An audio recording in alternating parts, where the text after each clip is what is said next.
Jelas ya kelebihannya Maggot Red Seeker. Oke, ayo langsung balik ke sana.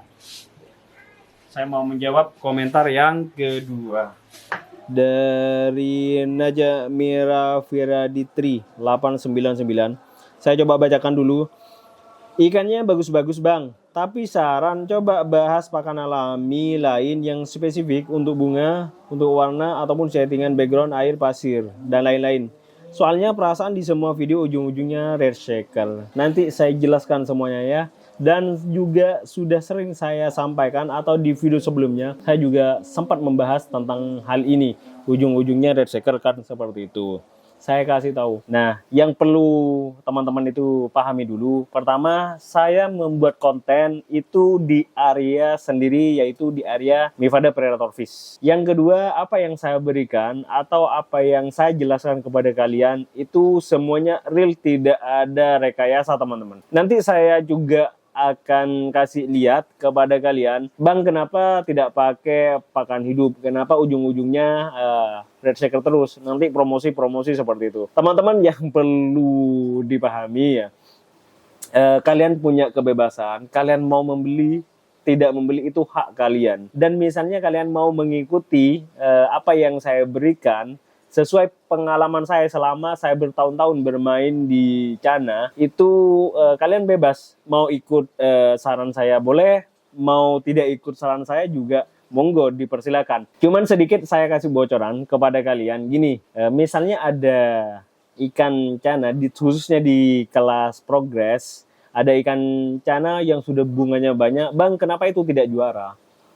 Saya sering melihat juga di arena kontes banyak orang yang sering menggerutu padahal ikannya ngeri apa segala macam. Saya kasih bocoran sedikit ya, banyak orang yang nggak sadar tentang bagaimana memilih atau memprogres atau misalnya mau membeli ikan untuk kontesan itu sendiri, itu banyak yang tidak sadar. Contoh di kelas progres ya, contoh kayak Maru di kelas progres apa sih yang dibutuhkan? Sedangkan yang dibutuhkan di kelas progres ini saya kasih tahu atau saya bocorkan atau saya buka wawasan kalian teman-teman. Mohon maaf saya tidak menggurui karena saya bukan orang yang profesional dalam dunia percanan. Tetapi apa yang saya sampaikan itu berdasarkan pengalaman dan pengetahuan saya sendiri teman-teman. Saya ulangi lagi ya, kenapa pada saat ada ikan yang bagus kayak di kelasnya progres loh ya, di kelas progres itu bunganya sudah solid, itu kenapa tidak juara? Dan untuk di kontes sana, khususnya di kelas progres itu teman-teman, yang dibutuhkan itu tidak harus bunga solid. Yang terpenting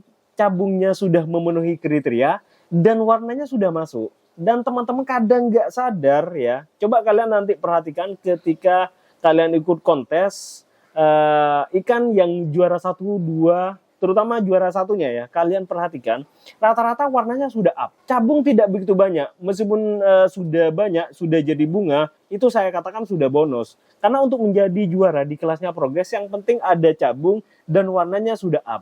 Dan rata-rata yang diprogres sama orang padahal targetnya mereka juara pada saat ikut kontes. Kalian misalnya mau juara pada saat kontes, ya harus kalian kejar sesuai dengan kriteria atau regulasi yang ada. Tapi regulasinya saya perhatikan dari regulasi A, C, B, C, C, itu semuanya hampir sama. Regulasinya khususnya di penilaian bunga atau warna. Rata-rata saya perhatikan misalnya ada perbedaan, perbedaannya tidak begitu signifikan teman-teman. Rata-rata yang diprogres untuk diikut sertakan dalam kontes, rata-rata kan bunga. Sedangkan untuk treatment bunga, asumsi selama ini kalian yang sering kalian dengar yaitu misalnya mau naikin cabung atau bunga itu warnanya diturunkan dulu. Kalau warnanya diturunkan, bagaimana ikan kalian itu bisa juara di kontes, khususnya di kelas progres teman-teman. Kalian paham nggak apa yang saya sampaikan? Jadi Maggot Red Seeker itu salah satu solusi untuk menaikkan cabung sekaligus warna secara bersamaan. Bocoran yang kedua ini khusus bagi kalian yang ingin membeli Cana Maru varian yellow, tujuannya untuk diikutkan ke kontes. Rata-rata yang kalah pada saat ikut kontes atau tidak juara di kelas progres itu warnanya itu tidak ada. Tetapi warna yang menjadi catatan, warna itu bukan segalanya teman-teman. Tapi di kelas progres rata-rata memang warnanya memang nggak ada, itu faktanya. Rata-rata seperti itu. Dan bocoran yang kedua, khusus bagi kalian yang ingin membeli ikan cana maru, khususnya varian cana yellow, itu tujuannya untuk diikut sertakan dalam kontes. Itu rata-rata di kelas progres itu masih belum ada warnanya. Dan yang sudah juara 1, 2, itu rata-rata sudah warnanya cakep-cakep. Pasti rata-rata kalau kalian perhatikan atau kalian yang sering ikut kontes, rata-rata seperti itu teman-teman. Dan ini bocorannya ketika pada saat kalian mau membeli cana maru, khususnya di varian yellow, kalian itu perhatikan warnanya, misalnya cabungnya sudah ada, barnya sudah cakep, barnya juga tegas, dan kalian perhatikan di bawah perut teman-teman. Bukan hanya di atas kepala sampai ke belakang di atas punggung ya. Tetapi kalian yang harus perhatikan adalah itu di bawah bar atau di bagian perut ke belakang. Kalau bagian warnanya itu sudah mulai kuning atau mulai oranye, itu besar kemungkinan nanti warnanya semakin hari itu makin cakep. Pokoknya progres yang diperlakukan kepada ikan tersebut itu benar, itu ikan akan tetap naik, akan lebih cakep lagi daripada sebelumnya. Dan itu bisa menjadi calon sih. Calon juara pada saat ikut kontes. Oke, saya sekarang mau tunjukkan ya, biar teman-teman itu lebih yakin. Dan kemudian saya juga balas di komentar ini. Misalnya kalian punya teman dekat di daerah saya itu di Madura, khususnya Kabupaten Sumeneb, di Mevada Predator Fish, atau kalian bisa lihat di Google Map itu sudah ada. Kalian bisa langsung mengunjungi atau suruh temennya mengunjungi di Mevada Predator Fish, ada pakan hidup enggak, sering kasih pakan hidup atau enggak. Rata-rata sini semuanya saya perlakukan semua ikan cana yang ada di Mevada Predator Fish, baik cana auranti, cana asiatica, cana red, cana yellow centarum, semuanya saya menggunakan pakan Maggot Red Seeker teman-teman. Ini saya tunjukkan ya. Ini saya tunjukkan, gelap ya. Saya hidupin dulu. Saya hidupin.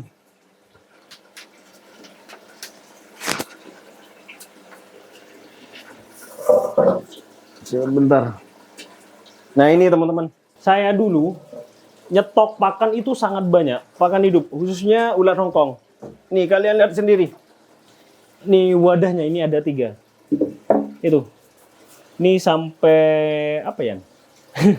Banyak kotoran apa itu? Kotoran makhluk hidup. Saya ambil lagi. Tuh. Ini tempatnya ulat Hongkong kemarin ya, Yan? Nih tempatnya ulat Hongkong. Ini sampai kotor seperti ini. Berjaring-jaring. Tuh. Lihat. Kalau pedagang atau yang jual ikan omyokan yang skalanya agak banyak, misalnya di atas 100 ikan, tuh pahamlah kotoran ketika sesudah ngasih pakan ulat Hongkong. Kotorannya biasanya sangat banyak. Ini nih. Nah ini ada sisa kotoran pakan nggak? Ini bersih ya. Kalau yang sering ngasih pakan, terutama omyokan kayak gini teman-teman, di atas permukaan air ada sisa kotoran nggak ada. Semuanya bersih. Silakan kasih lihat. Jadi biar nanti ini juga bukti ke teman-teman yang khususnya yang jauh ya. Tuh semuanya. Oh, nanti ada pertanyaan, ya itu sudah dibersihin bang. Nah, biasanya ada sisa-sisa kayak gini. Di sini biasanya di kaca atau di mana. Ini ada sisa-sisa nggak? Semuanya bersih, full bersih. Sampai saya kasih tahu ya, sampai semuanya di sini yang ada di belakang saya ini ada ikan Oscar, ada pibas, terutama kayak Oscar yang mau ke makan ikan pelet, yang mau makan pelet, itu semuanya bersih. Ini sekarang tidak saya kasih apa ya? Kasih pelet. Ya, saya kasih maggot semua di sini teman-teman. Beneran, saya kasih maggot semua. Karena pada saat saya progres apa namanya itu kan? Progres maggot Red Seeker itu kan ada yang jelek. Jadi yang jelek-jelek itu dibuat pakan omyokan kayak gini. Ini apa ya? Nih ada sisa kotoran semua. Ini si potrekoning. Nih lihat. Nih kotorannya. Itu warnanya merah. Itu tuh sampai belakang. Ada sisa-sisa pakan hidup nggak? Nggak ada. Coba si China Auranti yang jumbo. Nah, ini juga kotorannya itu banyak. Jadi teman-teman itu biar lebih tahu. Nah, ini nih. Ada sisa pakan hidup nggak? Sisa itu kan nggak ada. Coba shoot ya. Sampai di atas-atas ada nggak? Bersih. Nah, ini kotorannya. Ini semuanya pakai Maggot Recycle, teman-teman. Nah, jadi seperti itu, apa yang saya sampaikan atau apa yang saya berikan itu sesuai dengan realitanya. Jadi kalian nggak usah khawatir. Dan untuk pemakaian Maggot Recycle itu teman-teman, itu sudah testimoninya sudah sangat banyak sekali. Nih kayak si Asiatica Kalimaya, tuh kotorannya sampai banyak ya. Nggak ada sisa kotoran kayak ulat Hongkong atau jangkrik, itu semuanya. Nah itu merah-merah. Ini sudah mulai merah. Kemarin itu saya kasih pakan hidup dulu, tapi sekarang itu sudah saya kasih Maggot Recycle semua. Dan di sini bagian omyokan, ayo semuanya. Ini kan masih tanknya kotor. Ini tanknya kotor toh, masih belum dibersihin. Nanti ada pertanyaan, bang itu sudah dikuras. Tuh aman kan? Ini blue pulcra. Tuh nggak ada sisa-sisa makanan menggunakan ulat Hongkong atau jangkrik atau dan lain sebagainya sih. Misalnya cacing, susah sih di area atau di tempat saya itu cacing agak mahal. Kecuali cari sendiri kalau mau ngasih makan sebanyak ini, kasih cacing mau kasih atau mau cari cacing di mana teman-teman. Ya itu kembali ke kalian semua. Kecuali nanti saya membuat konten di videonya orang lain.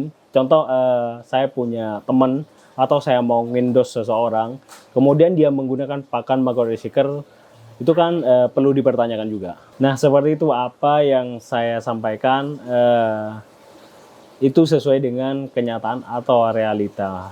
Kalian bebas mau ikut cara atau pola treatment saya, monggo silakan. Mau tidak ikut juga ya silahkan. Mungkin itu saja yang bisa saya sampaikan pada video kali ini. Dan nanti kita bertemu lagi di video berikutnya. Salam hormat dan semangat selalu progresnya.